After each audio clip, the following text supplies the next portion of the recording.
Right. Hi, Neil. Thanks very much for joining us on the Pod Leaders podcast. How are you doing today? I'm doing good. How are you, Simon? Yeah, we're good, thanks. Yeah, we're in the office today. So, yeah, everything is all good.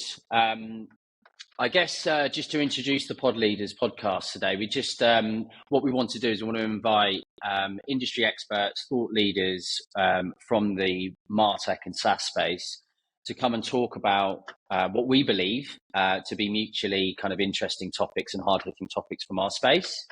That's the kind of premise. I'm really pleased that we've got today, I mean this completely sincerely and genuinely, one of the most humble and nicest guys that I've had the pleasure of meeting over the last 10 years of my career in the space. Somebody that's really taken the time over my career, and I'm sure many others, to kind of give, time to knowledge share and sort of contribute to my learning, but also, sort of the vast knowledge and sort of when I've been, at events, the huge network that you've kind of built over that time. So yeah, we're really, really excited to have you today, Neil. I guess just on that, I took the opportunity, I hope you don't mind, to have a little look through your LinkedIn, doing some research. And just to kind of echo some of that, I saw you had over 30 recommendations, which I think is an endorsement in itself to the network and the compliments that are sort of flooding in about your experience. But I'll read a couple if you don't mind, to save your blushes a little bit.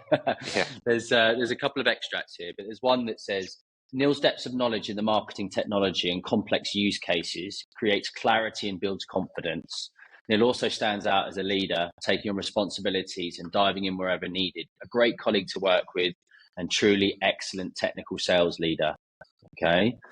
Second part is, which I thought was great, and is a guy that we actually mutually know, is Neil would be in my SaaS dream team any day. Not only is Neil highly capable and knowledgeable, but has a proactive and innovative approach. He's a visionary for both his clients and employers, whilst being practical and pragmatic and getting the job done to the highest standard, both behind the scenes and in front of clients and prospects.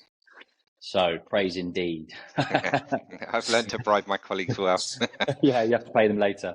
No, I mean, that's great. I mean, if that gives you a little bit of insight into your character, I also know that you've got I think a 3-week holiday lined up. Is it the end of this week you go?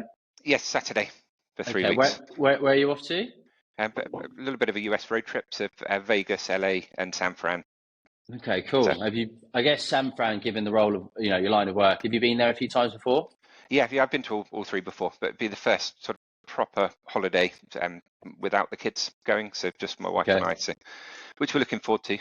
Anyone that's got kids knows the feeling. Yeah, 100% know that myself. That's great. That's great. And have you got everything? Is it kind of, booked when you're out there, or are you the person that's got it all lined up? I'm I'm ultra organized as part of my character. So yeah, everything's been planned.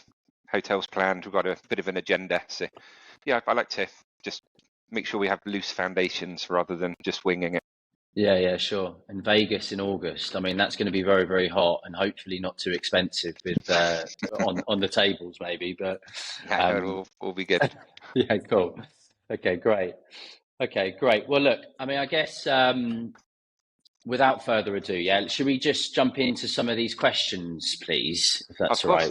Yeah, definitely. Okay, cool. I mean, we've known each other for close to 10 years, but I know you've got 20 plus year experience in the space, not just in the direct space that we'll cover in a minute, but would you be able to give the listeners and viewers a little bit more sort of explanation about your background and sort of career to date for people that don't know you? Of course, yeah, and hearing 20 years plus experience, I thought that can't be right. I'm not old enough for that. But I've actually been in the sort of technology and IT sector for just over 27 years, which is even more scary. So I ran my own IT consultancy for just over 10 years, which I absolutely loved. So doing, just stepping back, people have sort of generalized IT. So when you're in IT, you know everything. So I was a software developer and a coder building websites, but then people said, my PC's broken, come and fix it. So I ended up getting into hardware, network implementations, doing small business tech support. So a bit of a jack of all trades. And then, as I mentioned, I did a lot of work in development. I worked in professional services, and then more recently moved into pre-sales, which it sort of fits my character pretty well. I love to push the boundaries. The downside with professional services is you have to do everything 100% accurately because it's production. But in pre-sales, you just build things that work and look pretty. So that was all good. I became a bit of an expert in customer identity access management, or CIAM, working at 3 of the big vendors. And then more recently moved into the CDP space. So I worked at Lytics and Treasure Data for a number of years. And then right now I'm working at a small startup called MetaRouter, or MetaRouter, as our US colleagues call it. And I'm GM for EMEA. So yeah, been in the customer data and MarTech space for about 13 years, which has gone pretty quick. Arguably, probably the longest out of almost anybody in the world, would you say? Or, how would you position that? Maybe not. But yeah. Yeah, no, it's a great accolade that obviously you've built a career in that space and such an awesome space to be involved with. Did you think that was kind of by design that you went into that area, or was it just right place, right time? Do you think? So I've always had a sort of certain mindset, and one of the things that I hate is when people complain about things that they can change. And that's actually what got me into IT in the first place, because I started my career at Prudential in Reading as a pensions administrator. And this was sort of back in the day before everyone had computers and it was all paper files. And people used to just complain that they could never find files. So I wrote a database that was a bit of a library system. So we hired a librarian to check out the files. So when you needed it, you knew exactly where it was, and just fix that problem. And that's sort of the way my brain works. So I like to sort of push the boundaries, as I mentioned, and just sort of see what I can do to fix things. And that's where like customer experience and customer data is something we're all using continually. So in the CIAM space, we all know the frustrations where you get logged out frequently, or it asks you to change your password every 2 weeks and you end up having to write it down, and just all of the pain that we've all experienced. So just being in that space and helping to improve it, and then sort of more into customer data, how it's used, and how people are different, and different people want to share different information. Just a real interest to me. Yeah, no, it's fascinating. I mean, when you dig into it a bit further, and how often you're actually using it in your day-to-day life, that kind of mechanism. I think as you touched upon there, like SIAM, I know there's quite a lot of acronyms, IAM, SIAM, CDP, but like, the SIAM with a C that you spent a lot of time in. When we first met, you were at Gigio, which latterly got bought by SAP and make up their data cloud, Yes. Auth0 and Okta, and then Janrain and Akamai. I mean, I know that's probably a big chunk of your career there, but can you tell kind of the listeners and viewers here a little bit about that experience specifically, and any kind of learnings or standout moments? Yeah, I mean, the time at Gigio was one of the most fun in my career, because we were creating a category that SIAM didn't exist. The whole sort of purpose of SIAM was to sort of centralize all of your authentication, take it out of individual websites and mobile apps and centralize it, just helping with single sign-on and all of the benefits. And it's good fun, but it's also, you have to have a completely different mindset, because you're not just in a category where you have Forrester and Gartner waves and people coming to you. You have to be a bit more disruptive. You have to educate people, because the first thing is, why do I need that? People can log in already, and it's sort of showcasing exactly what it means to them, making sure you have good demos, making sure you hire a good outbound team to get the message across. So it was a completely different way of working, which I did really enjoy at the time. Yeah, exactly. I mean, I know you built a great team and some amazing momentum there. I mean, the company scaled pretty quickly, I think, from memory, didn't it? You moved a couple of offices. Is that right? That's right. Yeah, I mean, particularly in EMEA. So I was, I think, employee 8 or something like that, and we were up at about 60 when I left. So we grew sort of quite quickly in just over 2 years, and down to good EMEA leadership, and just hiring the right people, that sort of work hard, play hard mentality. So we grew and had an amazing team. And I think you're still in touch with quite a few of the gang you used to work with at Gigio. Is that right? That's right, yeah, and a couple of them are actually working here at MetaRouter as well. Oh, of course. Okay, brilliant. Over in the US, is that right? Yeah, and one about to join us in the UK as well. Okay, amazing. Starting in 2 weeks. So yeah, it's all Okay. good. Okay, cool. And look, I mean, in terms of those, some people spend their whole career and don't make one exit, and you've had the opportunity to work with companies, 3 companies, I think, if I'm not wrong, that have gone to an exit or acquisition of some sort. In terms of Gigya, correct me if I'm wrong here, but I mean, would you say that was the most successful of the 3 in that space? So I'd say probably Auth0 from a success point of view. And I actually, apart from Jan Rain, I actually left before the acquisition at both Gigio and Auth0.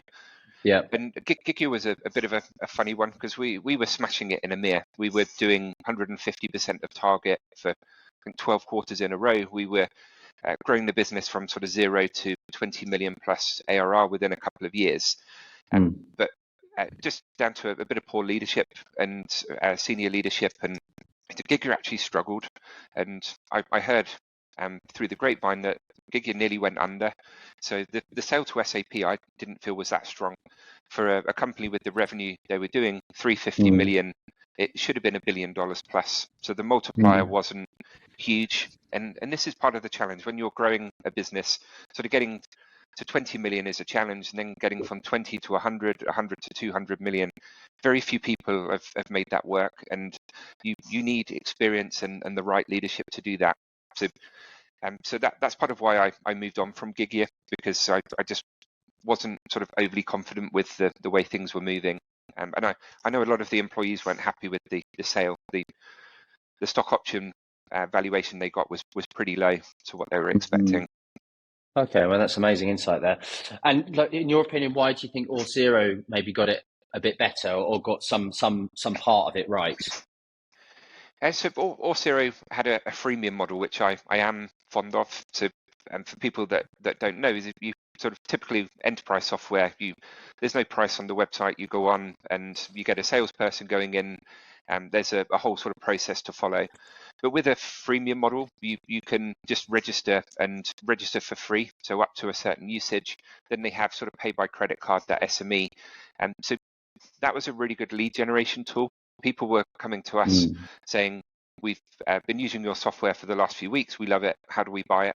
So you're suddenly lower down in the sales funnel. And the multiplier that Auth0 got was crazy. It was something like 80 times their annual revenue. It was, or maybe 53. It was something, a huge number that they actually got. And to me, it seemed like it was a competitive buy, because Okta was Auth0's biggest competitor. A lot of similarities around the freemium model, the IAM, and then moving into SIAM space. So I think it was more of a competitive takedown to get customers.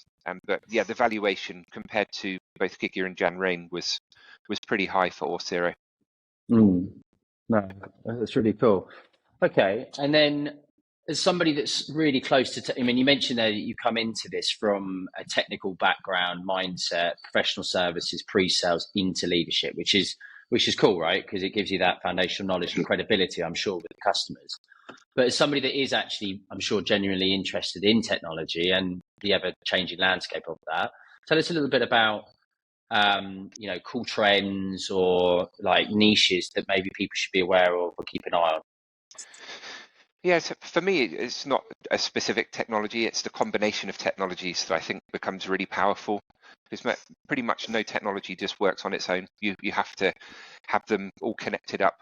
And everyone's seen all the rise of AI and machine learning over the recent weeks and months, and they're definitely disruptive.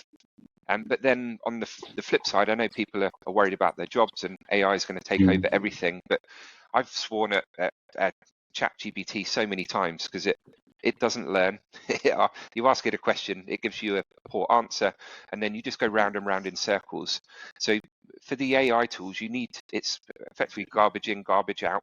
You have to have the right questions and get it to work in the right way. And to be able to do that is a skill. So not just anyone can just rock up and use these AI and machine learning tools and get what they need. So I'm interested to see how AI will enhance some of the tools, so adding capabilities around like CRM, CDP, MarTech, and just stepping the game up a little bit. I think it's going to be pretty interesting to see. I keep seeing on my feeds, new companies baking this AI into the product roadmap. Do you think that's for scale up and startups?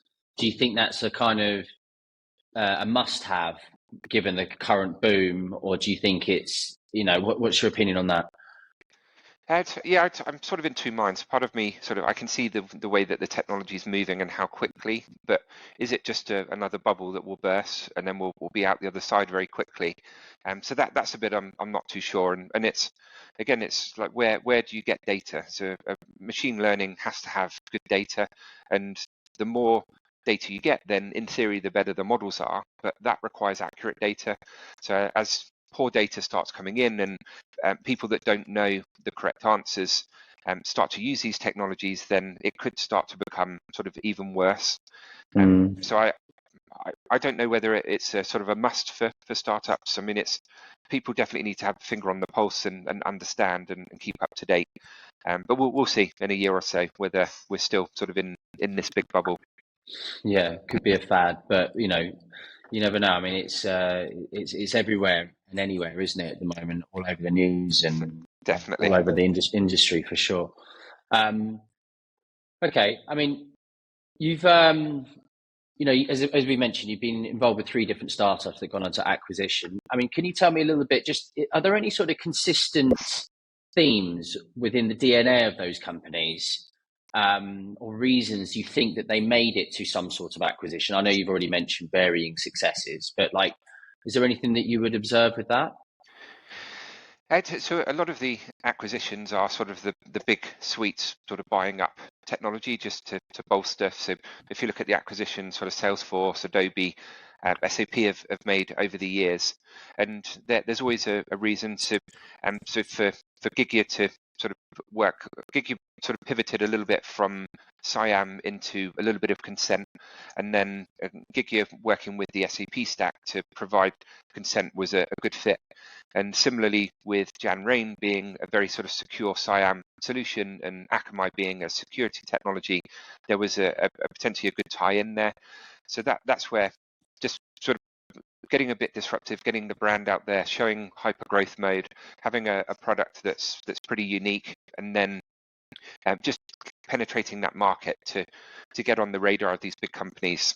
That's where I sort of see a lot of the noise and where companies are being acquired.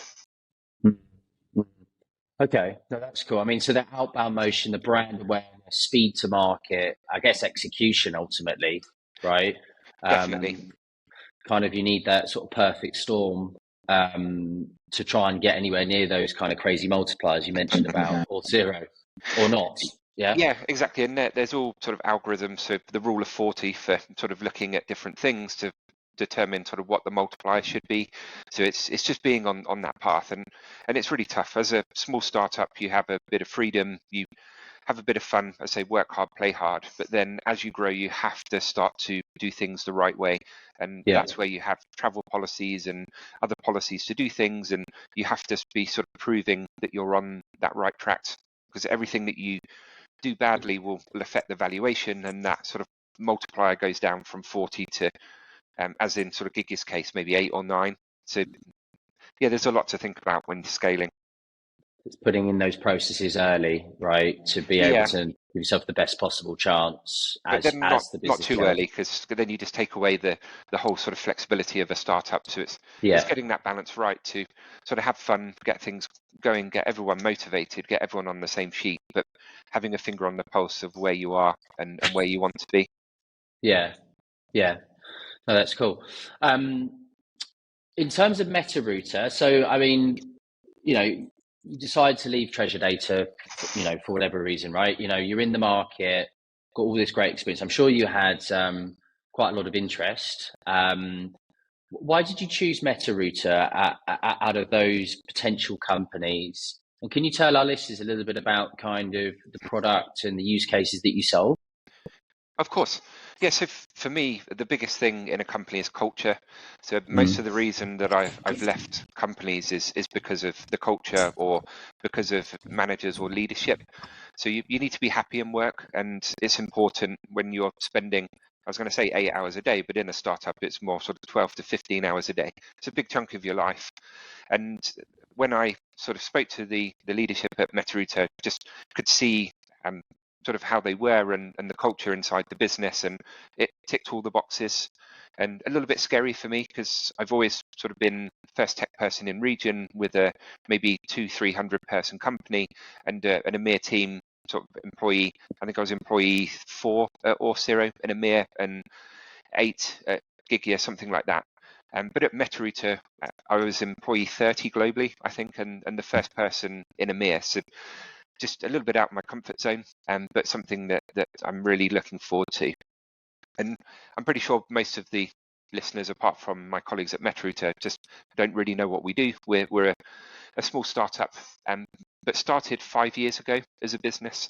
And one thing that I really like about the way that MetaRouter started is it didn't follow the sort of traditional SaaS scale up, where it's sort of typically build a product, get an MVP there, hire a growth team, get it out and sell, grow quickly, and you get good growth for 2 years. Then you get a bit of churn setting in because the product isn't quite right. Then you do a bit of a downsize, have a bit of a reset, and come back in. So with MetaRouter, as mentioned, 5-year-old business, been very engineering led, build a product that works, founders doing the selling, and organic growth. And the growth team didn't start to be hired in until October last year, so very new. And MetaRouter itself, we're trying to sort of again start a new category. So we're calling MetaRouter at the moment in EMEA a data management pipeline, or the new DMP. So DMPs are dead, but the data management pipeline is here. And what MetaRouter does is allows you to build a fully first-party data strategy. So the ability to remove all of your third-party tags from the website. So that includes the Facebook or Metapixel, Pinterest, TikTok, all of those different tags. Because nobody really knows what data is being collected. You put a tag on your website and it's collecting information about your customers, which you have no visibility. And a lot of sites have 40, 50, 60 different tags running, which causes a big issue for performance, but more importantly for security. So with MetaRouter, what we do is we build an ID graph on first page load to get all of the IDs from Facebook, Google, Pinterest. We then send data in server side to those tools. So you remove all of the tags and you then have control of exactly what data is sent downstream. So if you don't want to send particular information to Facebook Pixel, you can switch that off. So we're giving everyone full control of their data in a fully first-party context as well. So we're not blocked by ad blockers because we're deployed in a customer's own environment. So we get an uplift in data flowing to downstream tools. We're partnering with most CDPs. So Treasure Data we're starting to partner with, as well as Lytics and Salesforce, Adobe, all of the CDPs to get data in real time, but data that's consented and that the company has control. Amazing. Wow. There we go. That's there my we go. big elevator pitch. Yeah, no, that's amazing. So in a world where third-party cookies are on the way out, yeah, the demand for this type of solution must be very, very, must be like building, right?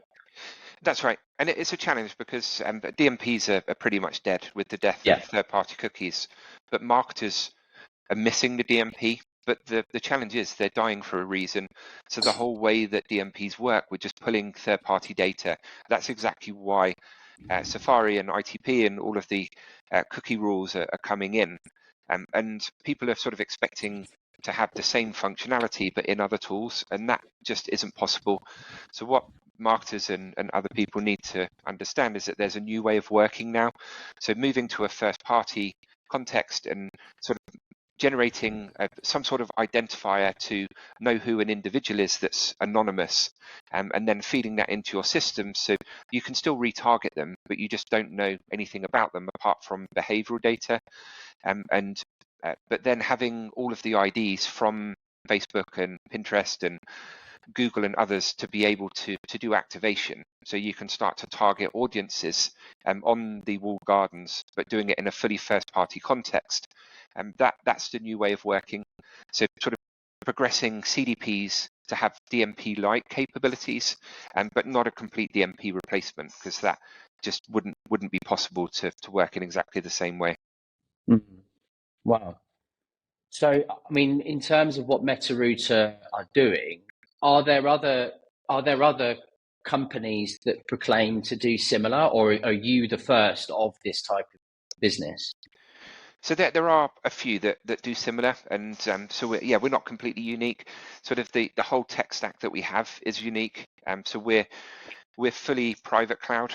So any Yeah. company that's a multi-tenant SaaS is always going to be classed as a third-party solution, because the tag you're using to collect data is typically delivered from a CDN, and that's the third-party CDN. So ad blockers will block that. Even if they're creating a first-party cookie, if the JavaScript's blocked, the cookie's never created, so the data is never collected. So there are some sort of vendors that do server-side tagging, but they maybe are in more of a multi-tenant SaaS solution. Others are sort of private cloud, and they send data into data warehouses, but not the sort of breadth and depth of connectors that we have. And where MetaRouter is unique as well as we have playbooks for connectors. So we have playbooks for all of the CDP providers and for tools like Braze to get data in. So you can deploy and get data server side really, really quickly. But we then provide full customization. So you can go in and completely amend the schema and customize all of the data that's flowing. So it's that control and governance, and the fact that we get the IDs from all of the walled gardens as well. Most of those are unique to us. So the ability to remove the Facebook pixel, remove the Google tags, remove the Pinterest pixel, and go fully server side. Very, very few vendors can do that. Mm. Wow, that's really, really cool stuff. That's really cool stuff and innovative, right? And you mentioned their compliance and governance and privacy, right? Yes, Which is just, obviously when you're talking all about, customer data in particular, clearly is like of the utmost priority when you're dealing at the enterprise. So, that definitely. sounds like it's baked right into the heart of that product, which is cool. Definitely. Okay. And with things like GDPR, CCPA, and just knowing where the data is going. I mean, if you just visit a few sort of known websites and have a look at all of the third-party tags and what data is actually flowing, what data is going, where is that data going? We've all probably seen the fines that Google and Meta are facing for data going out of the EU. And this is why MetaRouter is here to be sort of give our customers control of that data, to be fully in control. Don't just drop a tag and have no idea sort of what's happening. And also you don't know whether a tag is malicious, whether it's done deliberately or whether it's a hack. And there have been quite a few data breaches where third-party tags have actually been hacked and put in. And British Airways is quite a famous one where a tag was hacked. It was a third-party tag, and it copied all of the credit card information from the payment page. But where the hackers were quite clever is they registered a domain that was something like bapayment.com, where that data was sent. So on the face of it, it all looked to be legitimate, and it took British Airways 2 weeks to identify the issue, and they got a huge fine, which would have been 5 times bigger under new GDPR laws. So just not knowing what these tags are doing, not knowing how they can affect websites, blocking JavaScript so the website doesn't work.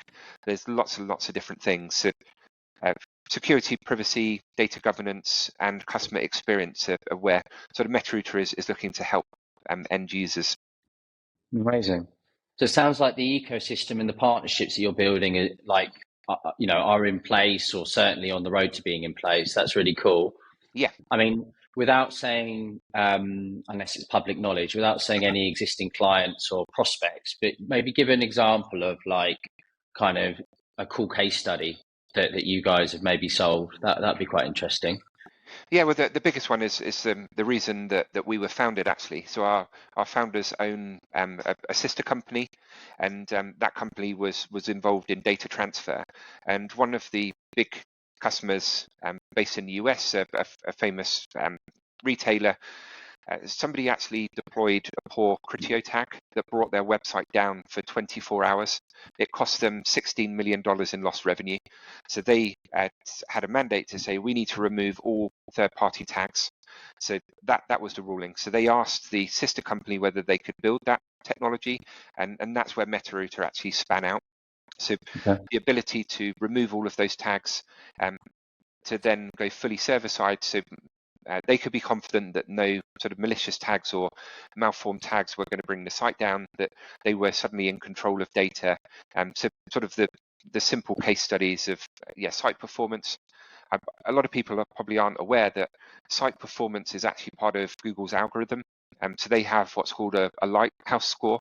So the slower the website, the lower down the search rankings you'll be. And a typical third-party tag can add 200 milliseconds of latency. So as soon as you're putting 20, 30, 40 tags on the website, that's really affecting your lighthouse score. And then from an end user's browser, you've got sort of 40 tags all collecting similar information. So the data transfer is affecting site performance locally as well.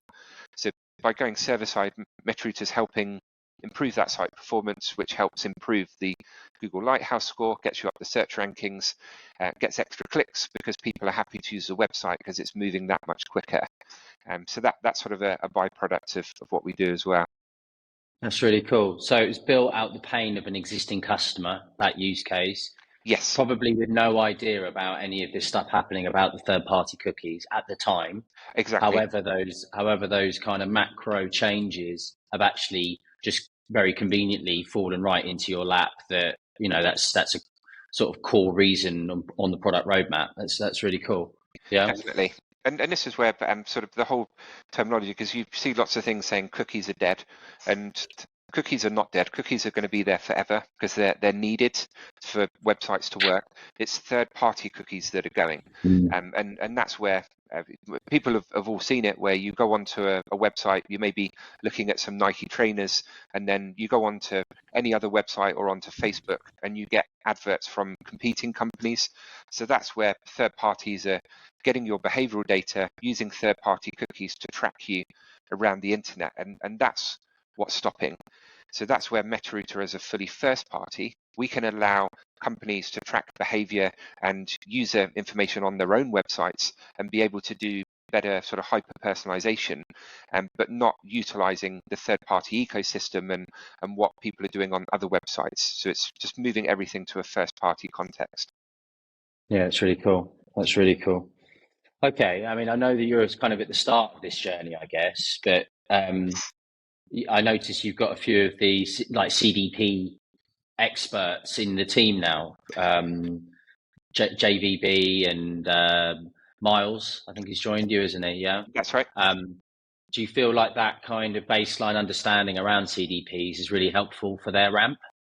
I think so. So whilst we're not a CDP and we're never going to be a CDP, but CDPs have a function. It's all around customer data and how to utilize that in the best way across not just marketing, but sort of any outbound communication, anything sort of around personalization on website, personalization in emails, and customer experience.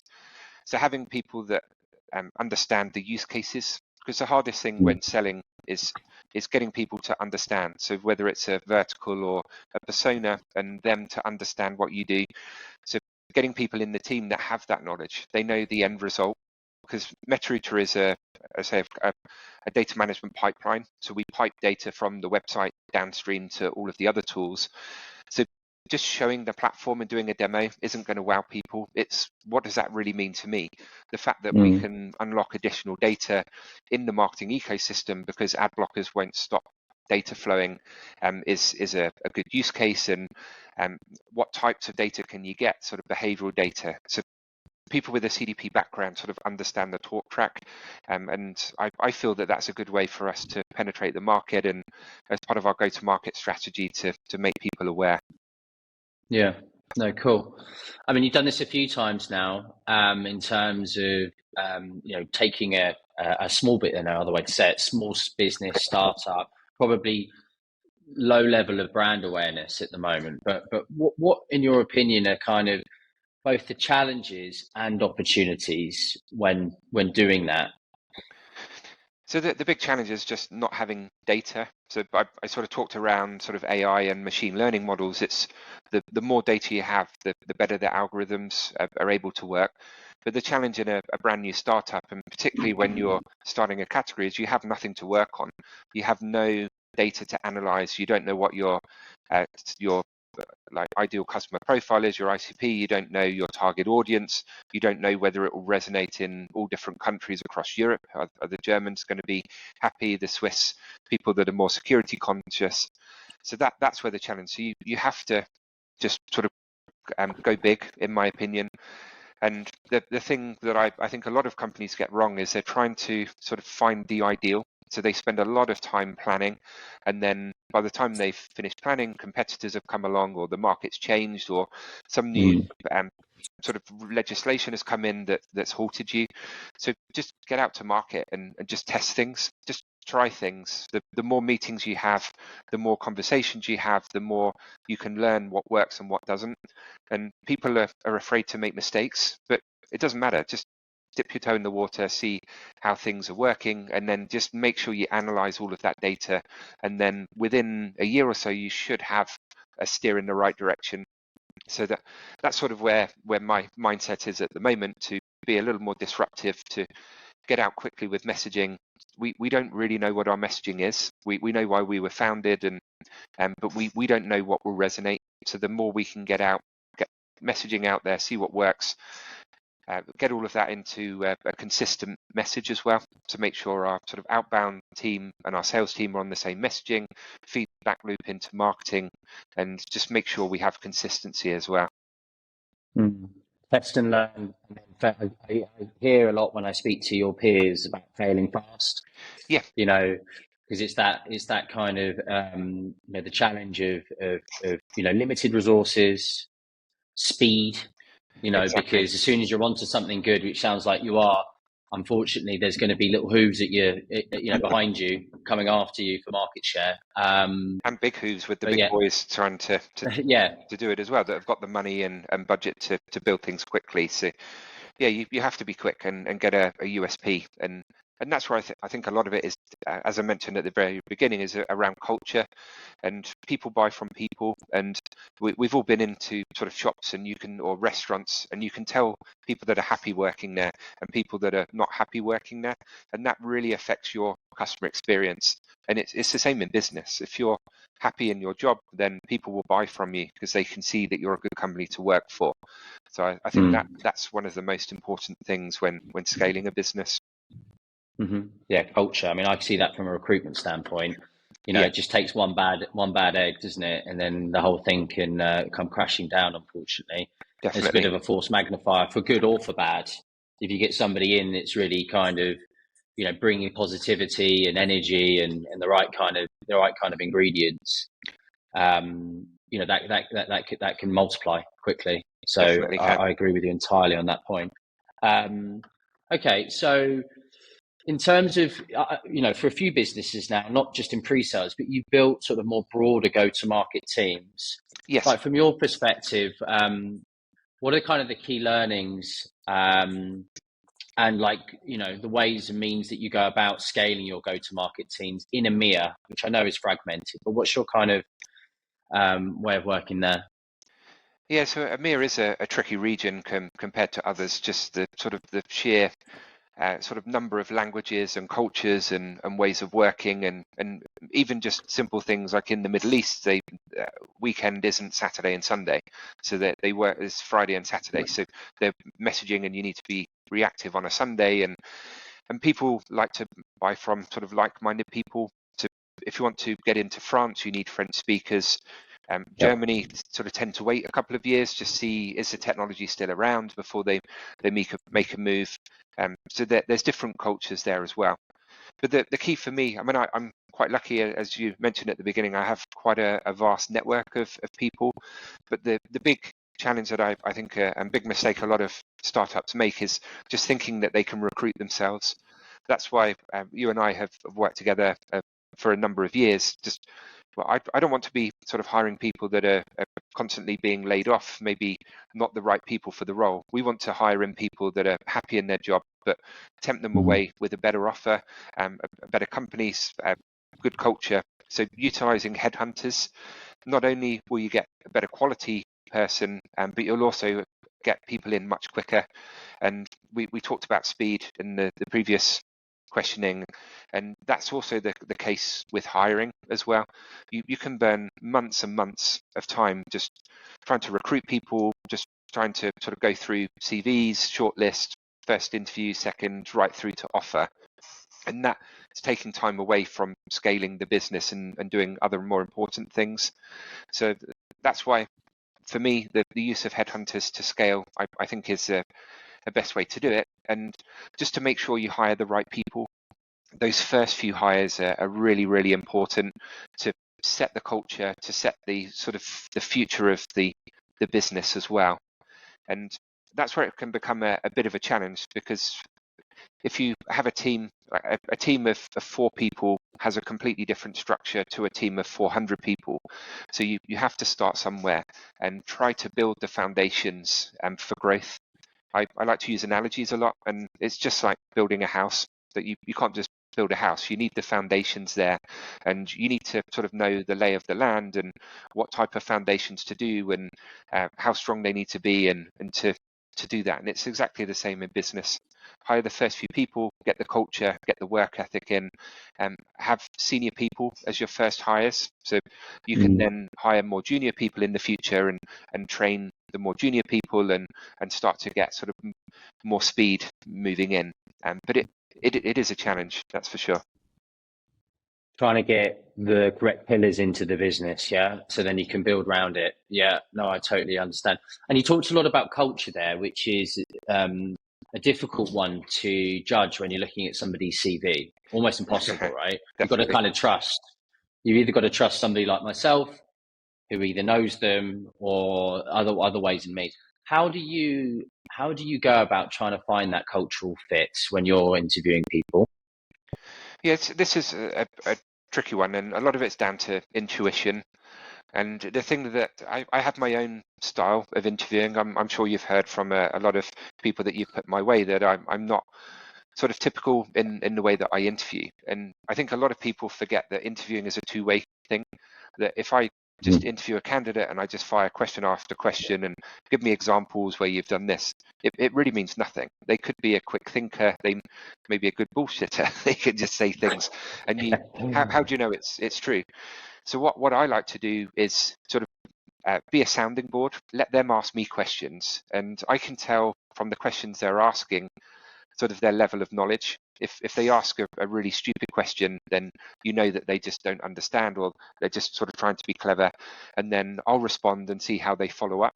And from that, you can see personality. They seem to be a little more relaxed, and it's making them want to work with you.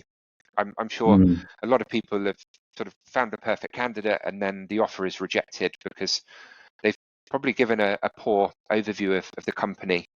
And another sort of big factor for me when I'm interviewing is to be completely honest. No company's perfect. There's always pros and cons to every company. And if you hide the cons and make out everything's perfect, the day they join, they see the weaknesses. So why not just be completely open? Just they know exactly what they're walking into, and people trust you more. It's something I've always done in my sort of sales career, is be happy to say no. A lot of people just say yes for everything, and then people don't believe you. So just say no, and you look more human. And that's exactly how I feel with sort of interviewing and trying to find sort of the right people for the team as well. Yeah, that's really great. I think a lot of people don't respect the candidate experience as much as they should. And it's going back to your point. I don't know, depending on where you pick these people up, but if you're talking to people, not just us, but other headhunters that kind of look worth their salt, they're talking to high performers who are in jobs. Exactly. So then it's up to you to connect the dots and, give that compelling reason or event that's going to get their interest and get them to actually make a big life choice and leave what is potentially lucrative opening or role or position that they're currently respected in. And I think candidate experience is something that's 100% neglected and something that should be more of a focus for companies. Definitely. The kind of warts and all conversations that you have as well, I think builds that trust and credibility.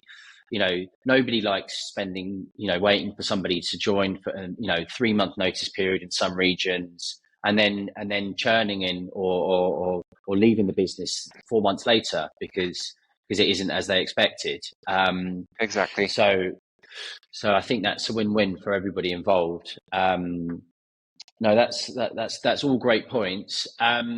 In terms of the EMEA marketplace, you personally, when you've done this with a few business, is there a bit of a playbook or regions that you're more interested in because of the fragmented nature of it, or as you say, is it just get out to market and find what works? Yeah, again, this is the really tricky part of EMEA versus the US, because you have got countries and, as I mentioned, different ways of working. And so sort of building at MetaRouter, I wanted to make sure we have a UK hub, because I think FaceTime is important. Just being able to go to London, meet up and face-to-face and go for a beer after work, just get that culture and work ethic, I think is important. But you need to look at the total addressable market. So every company is different, but sort of for a lot of sort of software SaaS technology companies, you have sort of UK, France, and Germany are the three main areas. Netherlands and Nordics as well. Italy is a little more price sensitive, and Spain as well. So it becomes a bit of a challenge.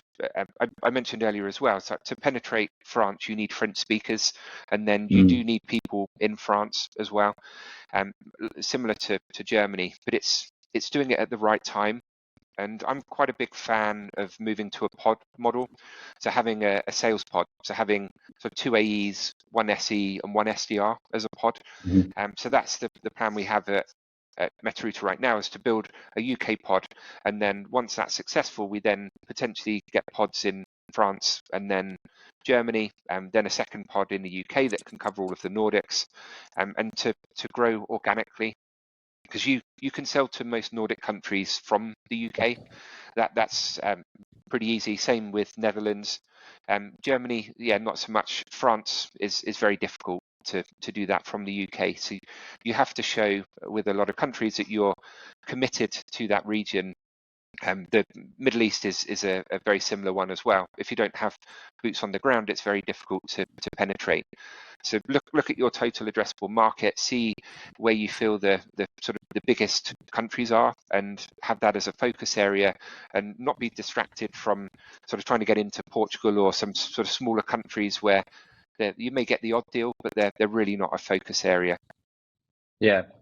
So I guess stick to your plan, right? There was another, we spoke to Jason Smith who's from Moengage previously, and he described it as ripple chasing. Yeah. It can be quite, it can be, have a big negative effect on the overall performance if you're just chasing, the odd sporadic or ad hoc deal here or there. My understanding is the Nordics and Benelux, maybe, but the Nordics in particular, they're quite kind of forward-thinking digital region, right? Are they quite good to sell this, this type of, early adopter technology too? Yeah, definitely. I'd say, yeah, Nordics and Benelux, as you said, are very forward-thinking. So it's you've got to have the messaging right, and each country has a different culture, and that's where sort of what I see as the big difference between most EMEA countries and the US is the US tend to do a lot more POCs or proof of concepts, so it's almost that sort of trust level isn't there.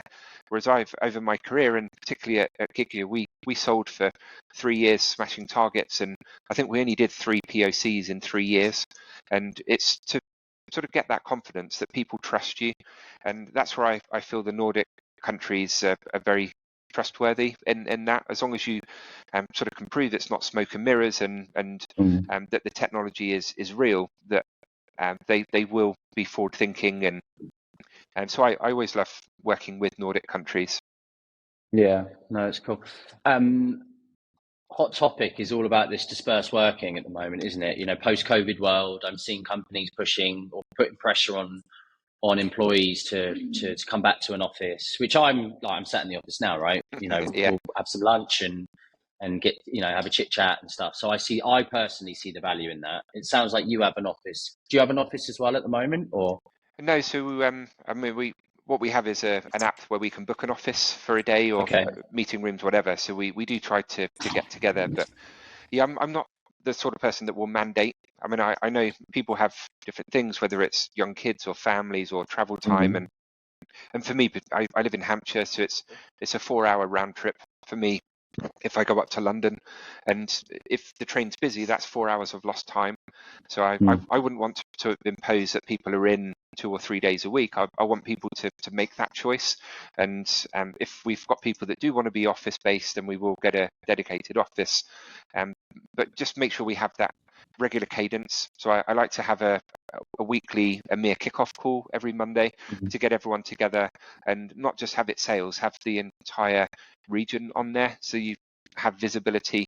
Because the hardest thing for sort of remote workers is people just not feeling empowered, or maybe they're in a startup, their manager could be in the US and they're part of a small team. They're the only one or one of two in a team that's outside of the US, and they won't last very long if they're not having interaction with other team members. That's when they'll be at home not happy, and will move on within a few months. So just having a regular cadence over video conferencing is a good start, and then making sure you have regular meetups. But for me, not enforcing that too much. I think through COVID, people have. I mean, I've got a young family. I know your children are growing up a little bit now, but that time is just so valuable to people. So I think, you know, we're finding this sort of, you know, that is a key differentiator in the talent war. Definitely. Companies that are able to offer that flexibility and companies that are not. I guess there is a discussion around. Sounds like you've got, and I know you've got quite independently senior people within your different business units, but there's a conversation to be had around more junior staff as and when that time happens. Is your view that even sort of entry level profiles can still be effective in almost a completely remote setting, or do they need a hub? Yeah, I mean, that's where it becomes really tricky, because it's not just generalizing as well. You have different characters. You have the sort of self-starters that will be happy working at home to learn and want to do a good job. But then you'll have people that are, oh, great, I can do what I like and go off grid. Yep. So it's part of it's down to hiring and down to management. And one thing that I really dislike is micromanagement. So I hopefully I never do that. But that's the thing that I don't like. You need to give people trust and let people do their own thing.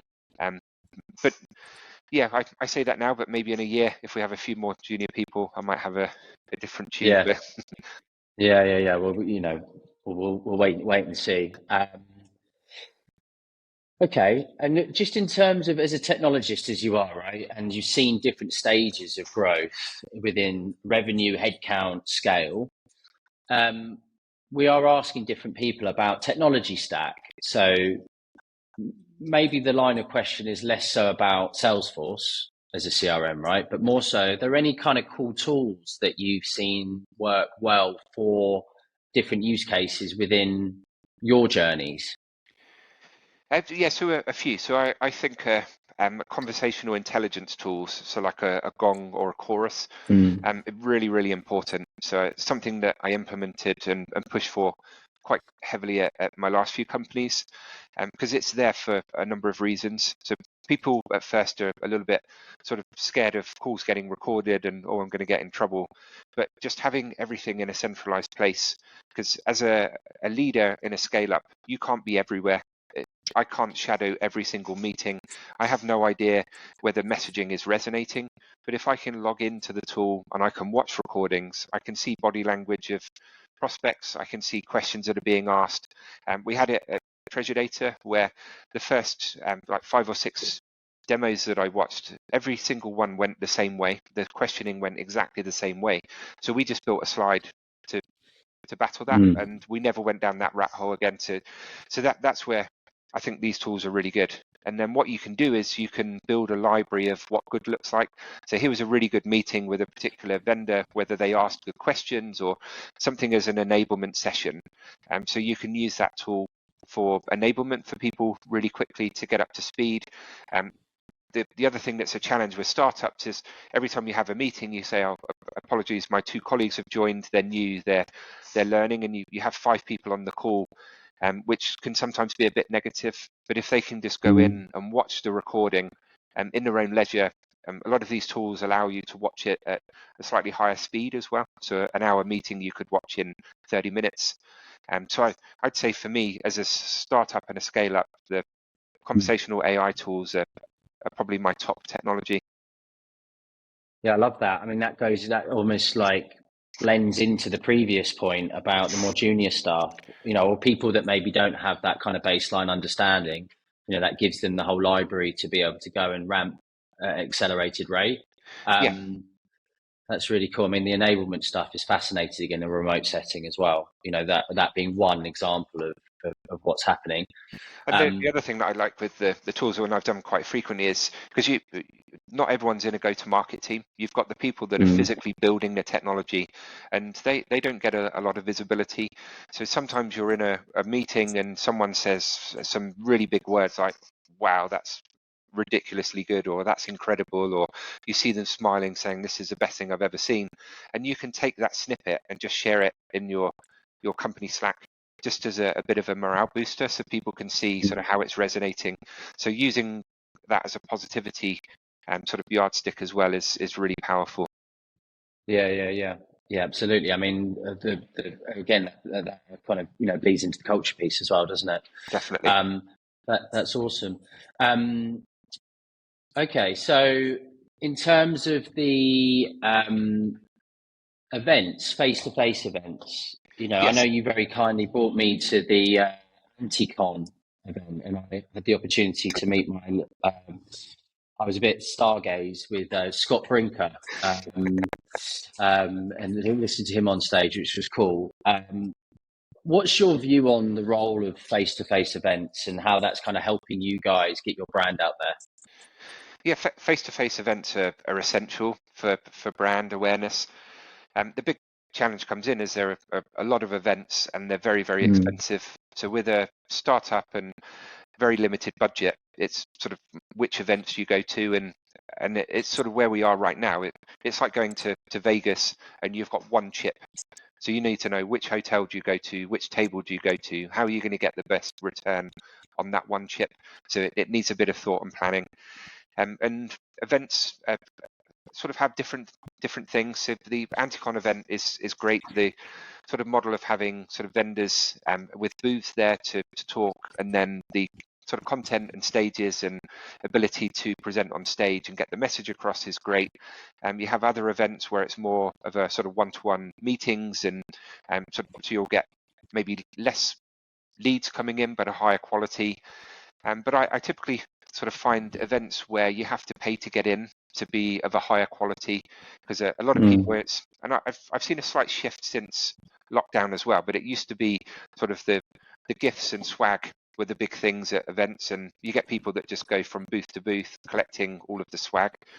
Swag seems to be a little less since lockdown. I don't know if that's just the events I've been to, but it seems to be a lot less sort of swag giveaway.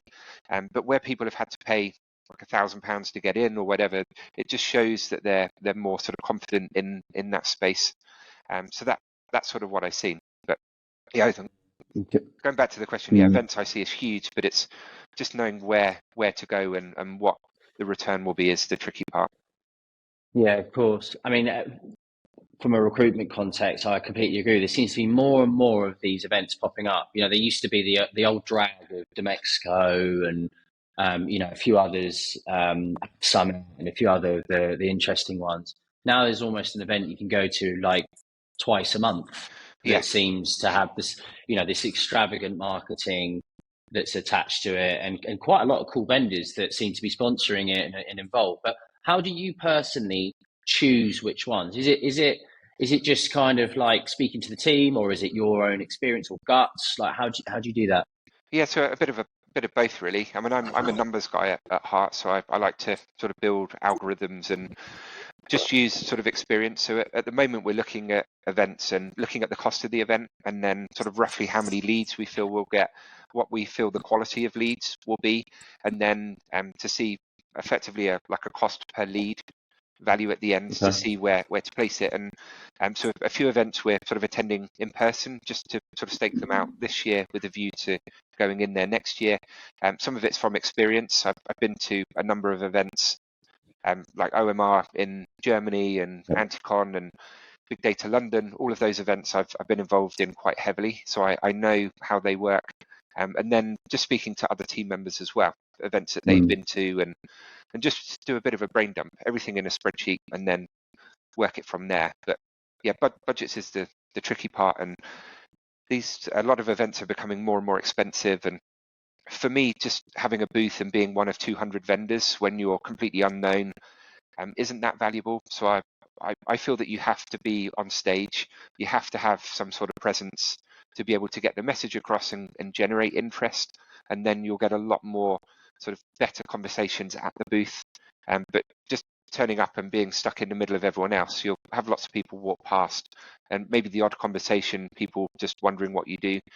But unless you're a Salesforce, Adobe, one of the big boys, then yeah, it's a lot of conversations are pointless.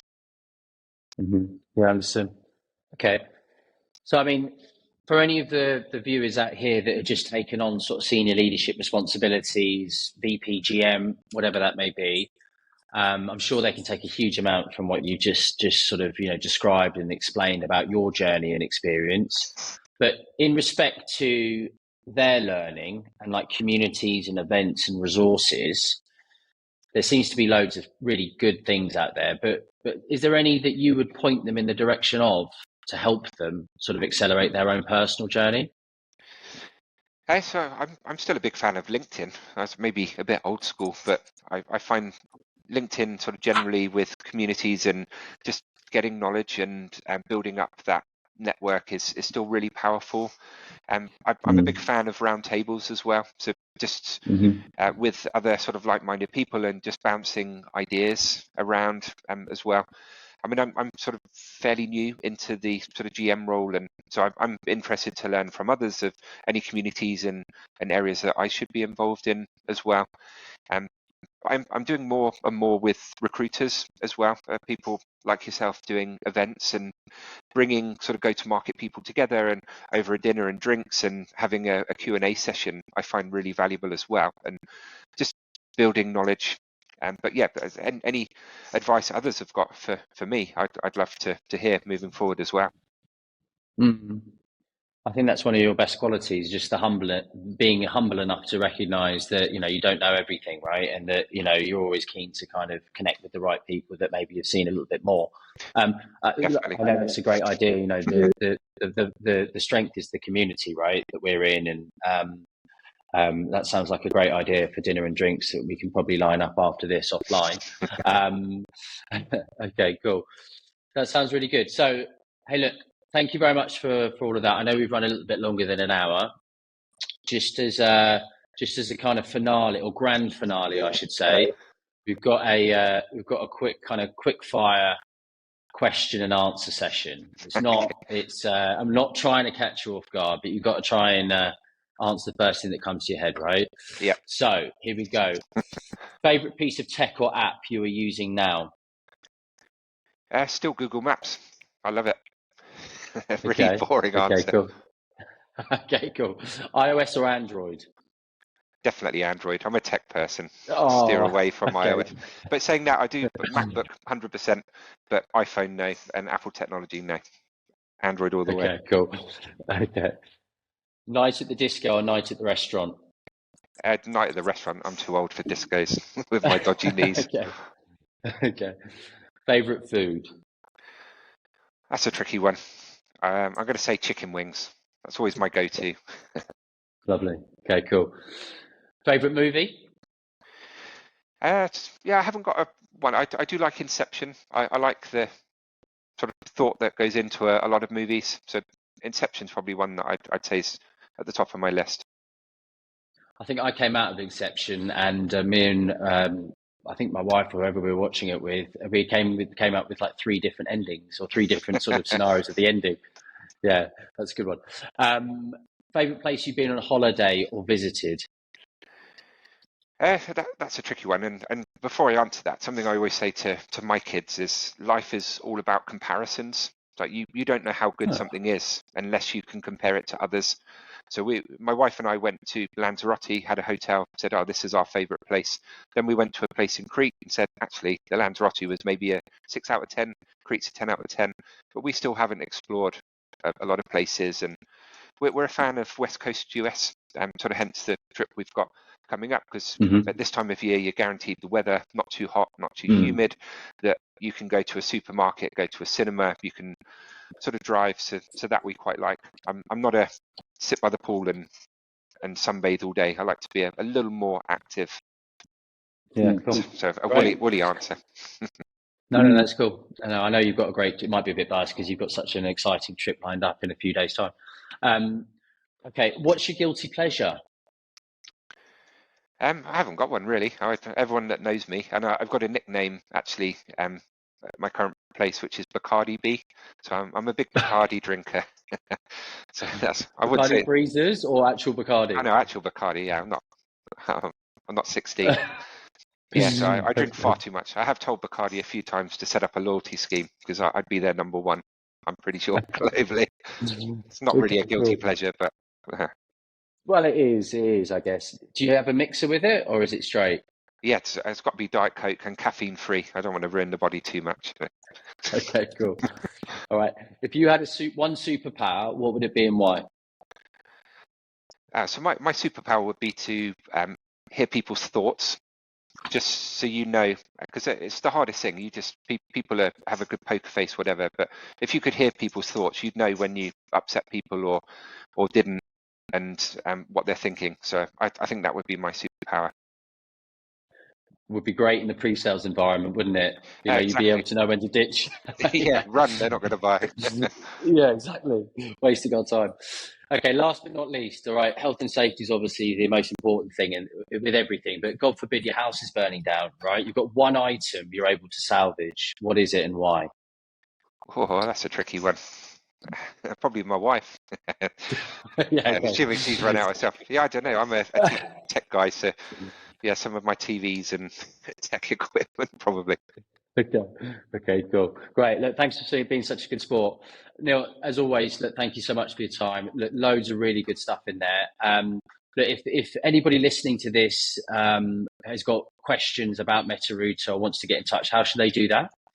Connect on LinkedIn is a good thing. Ping me a message, or that's probably the easiest. Yeah. Okay. Well, when this goes live, we'll make sure that that's nice and visible for you, so that people can reach out with any questions. But look, really, really good to see you. We may not speak now until you make your way to the West Coast. So, have a lovely time with your wife. Stay safe, and thanks again. Thanks, Simon. Appreciate it. Thanks for your time as well.